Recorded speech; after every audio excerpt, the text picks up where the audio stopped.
Et on va continuer de parler de la République démocratique du Congo avec notre invité en plateau, l'opposant congolais Olivier Kamitatou. Merci d'être avec nous ce soir. D'abord, une première réaction après ce sujet, Kinshasa, ville morte aujourd'hui. Eh bien, la première réaction, c'est de dire que Kinshasa était totalement paralysé. Ça veut dire que nous avons voulu éviter un bain de sang dans Kinshasa. Et je crois que quand le chef de la majorité décide de dire qu'il n'y a pas eu de déferlante, nous n'avons pas voulu un choc frontal. Nous avons organisé des marches à travers les quartiers et nous avons paralysé la capitale. Mais pas seulement la capitale.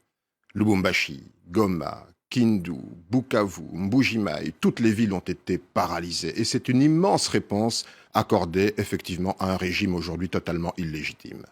Cette mobilisation, elle intervient alors que le nouveau Premier ministre a été nommé ce week-end. Que pensez-vous de ce nouveau Premier ministre? On sait que Bruno Tshibali ne fait pas l'unanimité au sein de l'opposition. Ce n'est pas une question d'unanimité. Le Premier ministre n'est pas issu du rassemblement. C'est une violation manifeste de l'accord qui était signé le 31 décembre 2016 à la CENCO. Le Premier ministre devait être présenté par le rassemblement.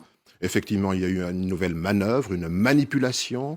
Et aujourd'hui, nous contestons ce Premier ministre. Nous contestons même la légitimité de la signature de Joseph Kabila apposée sur le bas de cette ordonnance. Ça veut dire que nous contestons et nous rejetons totalement cette nomination de M. Tshibala.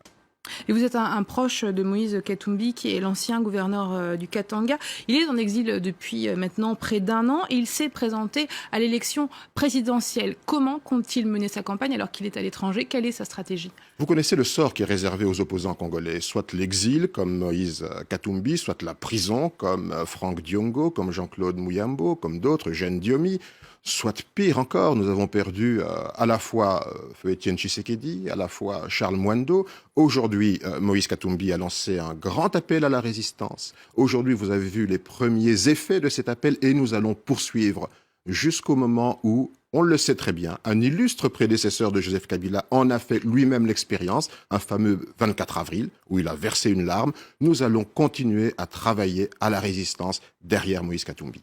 Alors, l'un des points forts de l'accord du 31 décembre qui a été signé, c'était justement la tenue d'une élection présidentielle d'ici la fin de l'année. Est-ce que vous pensez que c'est possible, envisageable? Le premier point fort était de donner à Joseph Kabila une légitimité pendant les 12 prochains mois. Il a renoncé à cet accord. Il renonce également à la légitimité que cet accord lui accordait.